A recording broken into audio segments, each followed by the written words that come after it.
সুপ্রিয় দর্শক মণ্ডলী, বাংলাদেশের সর্বশেষ আপডেট সংবাদে আপনাকে সুস্বাগতম। আমাদের চ্যানেলের নতুন দর্শক হয়ে থাকলে চ্যানেলটিকে সাবস্ক্রাইব করুন। শুরুতেই জানিয়ে দিচ্ছি সংবাদ শিরোনাম। সর্বপ্রথম জানাবো, আমরা রাজনীতি করি, ভোটের কথা বলবো, এটাই স্বাভাবিক, বলেছেন তারেক রহমান। সর্বশেষ জানাবো, নির্যাতনের জবাব হিংসায় নয়, 31 দফা বাস্তবায়নের মাধ্যমে দিতে চাই, বলেছেন তারেক রহমান। সুপ্রিয় দর্শক, এতক্ষণ শুনছিলেন সংবাদ শিরোনাম, এবার বিস্তারিত। আমরা রাজনীতি করি, ভোটের কথা বলবো, এটাই স্বাভাবিক, বলেছেন তারেক রহমান। রাজনীতিবিদেরা ভোটের কথা বলবেন, এটাই স্বাভাবিক বলে মন্তব্য করেছেন বিএনপির ভারপ্রাপ্ত চেয়ারম্যান তারেক রহমান। তিনি বলেছেন, অন্যরা বলেন আমরা শুধু ভোটের কথা বলি, আমরা রাজনীতি করি, আমরা ভোটের কথা বলবো, এটাই স্বাভাবিক। আজ বুধবার বিএনপির রাষ্ট্র কাঠামো মেরামতের 31 দফা রূপরেখা নিয়ে 2 মহানগর ও 1 জেলা নেতাদের জন্য আয়োজিত কর্মশালায় তারেক রহমান এই কথা বলেন। গাজীপুর ও নারায়ণগঞ্জ মহানগর এবং টাঙ্গাইলে পৃথকভাবে আয়োজিত কর্মশালায় 3000-এর মতো নেতাকর্মী অংশ নেন। প্রধান অতিথি হিসেবে তারেক রহমান একই সঙ্গে 3 স্থানে ভার্চুয়ালি যুক্ত হয়ে বক্তব্য দেন। বিএনপি নেতা তারেক রহমান বলেন, আগামী নির্বাচন একটি কঠিন নির্বাচন হবে। আগামী নির্বাচন করেই কি আমরা ক্ষান্ত দিয়ে দেব? না, আমরা আগামী নির্বাচন করে পরের নির্বাচনের জন্য কাজ করব। এখন কথায় চিড়ি ভিজবি না উল্লেখ করে কর্মশালায় নেতা কর্মীদের উদ্দেশ্যে তারেক রহমান বলেন, আপনাকে কাজ করে প্রমাণ করতে হবে, জনগণকে বোঝাতে হবে, নির্বাচনের পর আবার আপনাকে সেসবের প্রমাণ দিতে হবে। আমরা যদি জনগণের সামনে প্রমাণ করতে পারি সমস্যা ছিল, অনেক কিছু সমাধান করেছি এবং চেষ্টা করেছি, সেক্ষেত্রে হয়তো জনগণ আমাদের কথা চিন্তা করবে। টেক ব্যাক বাংলাদেশ স্লোগানের প্রসঙ্গ টেনে বিএনপির ভারপ্রাপ্ত চেয়ারম্যান বলেন, স্বৈরাচার যখন এই দেশের রাষ্ট্র ক্ষমতা অস্থিরের জোর ধরে রেখেছিল, তখন একটি স্লোগান আমি আপনাদের সামনে দিয়েছিলাম, সেটি হচ্ছে টেক ব্যাক বাংলাদেশ। এর অর্থ ছিল জনগণের রাজনৈতিক অধিকার, মৌলিক অধিকার, বাক স্বাধীনতা এবং নিজস্ব অর্থনৈতিক অধিকার জনগণের কাছে ফিরিয়ে আনা। বাংলাদেশের পররাষ্ট্রনীতি, অর্থনীতি, সমাজ ব্যবস্থা, রাজনীতি, বিচার ব্যবস্থা যাই বলি না কেন, সেগুলোতে দেশের মানুষ সিদ্ধান্তই নেবে। তারেক রহমান বলেন, টেক ব্যাক বাংলাদেশের প্রথম যে অধ্যায়টা ছিল, অর্থাৎ স্বৈরাচারের পলায়ন অথবা স্বৈরাচারের পতন, দেশের মানুষের সমর্থন এবং সহযোগিতায় দেশের গণতন্ত্রকামী রাজনৈতিক দলগুলো সবাই মিলে সেই প্রথম অধ্যায়টা অর্জন করতে পেরেছি। স্বৈরাচারের শুধু পতনই করেনি, এই স্বৈরাচারের যে মাথা ছিল সে দেশ ছেড়ে পালিয়ে যেতে বাধ্য হয়েছে। ক্ষমতাচ্যুত আওয়ামী লীগ সরকারের জুলুম নির্যাতনের চিত্র তুলে ধরে তারেক রহমান বলেন, যারা শুধু নিজের স্বার্থ হাসিলের জন্য ভিন দেশের প্রভুকে খুশি করার জন্য দেশটাকে সম্পূর্ণ ধ্বংস করে দিয়ে গেছে, সেটি অর্থনৈতিকভাবে হোক, প্রশাসনিকভাবে হোক, দেশের শিল্প, ব্যবসা বাণিজ্য, দেশের ঐতিহ্য, শিক্ষা ও স্বাস্থ্য ব্যবস্থা সবকিছুকে ধ্বংস করে দিয়ে গেছে। আওয়ামী লীগের অধম হলে আমরা অধম হবে না, আমরা আমাদের 31 দফা সফল করার মাধ্যমে আওয়ামী লীগের গত 15-16 বছরের গুম খুন সহ সকল জুলুম অত্যাচারের জবাব দেব। এই 31 দফা বাস্তবায়নের মাধ্যমে বাংলাদেশ দিয়ে শহীদ প্রেসিডেন্ট জিয়াউর রহমান ও বেগম খালেদা জিয়ার স্বপ্ন পূরণ হবে। দলের দুষ্ট লোকদের টাইট দিয়ে রাখার জন্য নেতাকর্মীদের প্রতি আহ্বান জানিয়ে তারেক রহমান বলেন, কিছু সংখ্যক লোক নিজেদের স্বার্থ হাসিলের জন্য আমাদের কষ্টে পানি ঢেলে দিয়েছে। পরিবারের দুষ্ট লোক থাকলে তাদের একটু টাইট দিয়ে রাখতে হয়, যেন পাশের বাড়ির আম গাছটায় ঢিল না মারে। আমাদের দলের ভিতরেও এমন দুষ্ট থাকতে পারে, এদের টাইট দিয়ে রাখতে হবে, এরা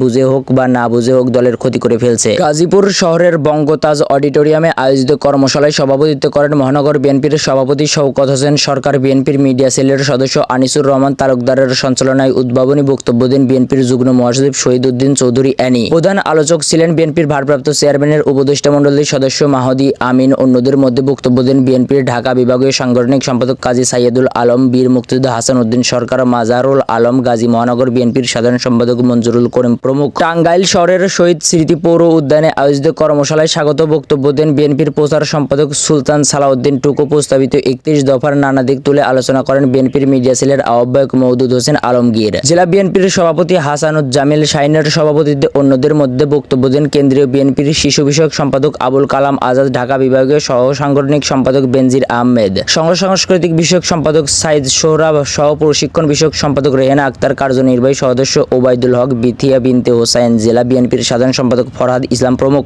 বিএনপি চেয়ারপারসনের উপদেষ্টা কাউন্সিলের সদস্য ইসমাইল জবিউল্লাহ, বিএনপির ঢাকা বিভাগীয় সাংগঠনিক সম্পাদক নজরুল ইসলাম আজাদ, আমরা বিএনপি পরিবারের কেন্দ্রীয় কমিটির আহ্বায়ক আতিকুল ইসলাম, নারায়ণগঞ্জ মহানগর বিএনপির আহ্বায়ক সাখাওয়াত হোসেন খান, সদস্য সচিব আবু আল আজাদ, ইউসুফ খান টিপু প্রমুখ। সঞ্চালনা করেন বিএনপির কেন্দ্রীয় নির্বাহী কমিটির সদস্য আব্দুল সাত্তার পাটোয়ারি। নির্যাতনের জবাব হিংসায় নয়, 31 দফা বাস্তবায়নের মাধ্যমে দিতে চাই, বলেছেন তারেক রহমান। আমাদের প্রতি নির্যাতনের জবাব হিংসায় নয়, 31 দফা বাস্তবায়নের মাধ্যমে দিতে চাই বলে জানিয়েছেন বিএনপির ভারপ্রাপ্ত চেয়ারম্যান তারেক রহমান। বুধবার দলটির প্রশিক্ষণ বিষয়ক কমিটির উদ্যোগে রাষ্ট্র কাঠামো মেরামতের 31 দফা ও জনসম্প্রীতি শীর্ষক টাঙ্গাইল জেলা, গাজীপুর মহানগর ও নারায়ণগঞ্জ মহানগরের প্রশিক্ষণ কর্মশালায় প্রধান অতিথির বক্তব্যে তিনি এসব কথা বলেন। তারেক রহমান বলেন, ভোটের মাধ্যমে জনগণের সমর্থন পাওয়াই হলো জনগণের আস্থার প্রতিফলন। ভোটের মাধ্যমে আস্থা আমাদের অর্জন অর্জন করতে হবে। সেই ভোটে আস্থা অর্জন করতে হলে মুখে বললে তো হবে না, মানুষ জানতে চায় আমরা তাদের জন্য কি করব। তিনি বলেন, মানুষ যখন জানতে পারে আপনি বিএনপির কর্মী তখন আপনাকে জিজ্ঞেস করবে তোমরা এটার উত্তর কি করবে বা ওইটার উত্তর কি করবে। আমরা আস্থার একটা পর্যায়ে আছি, আমাদের এই আস্থাকে ধরে রাখতে হবে। আগামীর ভোটে শুধু ভোট না, অনেকে বলে তারেক রহমান শুধু ভোট করে, আমরা রাজনৈতিক দল, আমাদের তো ভোটের কথা বলবো। আগামী নির্বাচন করে আপনি কি ক্ষান্ত দিয়ে দেবেন? মানুষ জানতে চাই আমরা কি করব। এখন শুধু কথায় চিরা ভিজবে না। তিনি বলেন, জনগণকে জবাব দিতে হবে, তাদের আস্থা ধরে রাখতে হবে, নির্বাচিত হলে সেগুলো বাস্তবায়ন করতে হবে। কারণ পরবর্তী নির্বাচনের আগে জনগণকে দেখাতে হবে আপনি কি কি করতে পেরেছেন। সবটা হয়তো আমরা পারবো না, তবে যতটুকু পারবো তা জনগণের কাছে তুলে ধরবো, তখন জনগণ এর বিচার করবে। বিএনপির ভারপ্রাপ্ত চেয়ারম্যান বলেন, আমাদের বহু সহকর্মী খুন হয়েছে। জুলাই আগস্ট আন্দোলনে আমাদের 5 শতাধিক নেতাকর্মী খুন হয়েছেন। আর কোন রাজনৈতিক দলের এত মানুষ মারা গেছে কিনা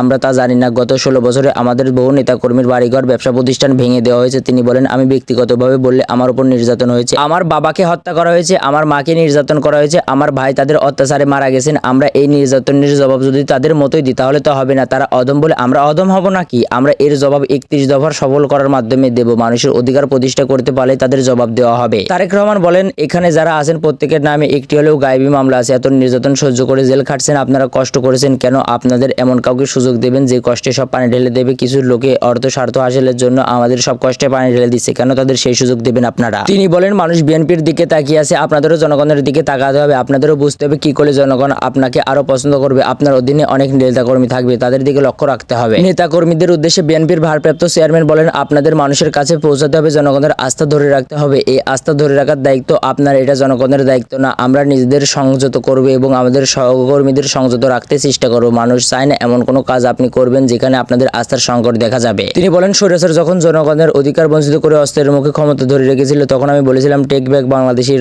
অর্থ হলো বাংলাদেশের বাক স্বাধীনতা, জনগণের অর্থনৈতিক অধিকার জনগণের কাছে ফিরে দেওয়া। বিএনপির ঢাকা বিভাগীয় সাংগঠনিক সম্পাদক কাজী সাইয়েদুল আলম বাবলু বলেন, বিএনপির প্রতিষ্ঠাতা শহীদ রাষ্ট্রপতি জিয়াউর রহমান 19 দফার এই মাধ্যমে বাংলাদেশ জাতীয়তাবাদী দলের সূচনা করেন। এই দেশের উন্নয়ন কর্মকাণ্ড পরিচালনা করে দেশের ব্যাপক উন্নয়ন করেছিলেন, যার ফলে সারা বিশ্বের দরবারে বাংলাদেশে একটি উন্নয়নশীল রাষ্ট্রের পরিস্থিতি পেয়েছিল, সারা মুসলিম বিশ্বে পরিস্থিতি এবং স্বীকৃতি পেয়েছিল। কিন্তু দুর্ভাগ্য, বেশি দিন আমাদের সেই মহান নেতা এই দেশের মানুষের কল্যাণে ও দেশের উন্নয়নে কাজ করার সুযোগ পাননি। সেই 19 দফার ধারাবাহিকতায় বিএনপির ভারপ্রাপ্ত চেয়ারম্যান তারেক রহমানের বিশেষজ্ঞ প্যানেলের সঙ্গে আলোচনা করে আজকে 31 দফা প্রস্তাবনা তৈরি করেছেন। তিনি বলেন, এতে নির্বাচন কমিশনার, নির্বাচন ব্যবস্থার সংস্কার, বর্তমানে বিচার ব্যবস্থার সংস্কার, জনকল্যাণমুখী প্রশাসন কার্যকর ব্যবস্থা গ্রহণ, সর্বোচ্চ নবায়নযোগ্য জ্বালানি ব্যবহারে অগ্রাধিকার দেওয়া, জাতীয় স্বার্থে অগ্রাধিকার নিশ্চিত করে বৈদেশিক সম্পর্ক উন্নয়ন, প্রতিরক্ষা বাহিনীর অধিকার সবার জন্য, স্বাস্থ্য ও কৃষকের উৎপাদনের সুরক্ষা দিয়ে কৃষি পণ্যের ন্যায্য মূল্য নিশ্চিতকরণ, সড়ক ও নৌপথের আধুনিকায়ন, দুর্যোগ মোকাবেলায় কার্যকর পদক্ষেপ, তথ্য ও যোগাযোগ প্রযুক্তির উন্নয়ন, পরিকল্পিত পরিবেশ বান্ধব দেশ সম্পর্কে বলা হয়েছে।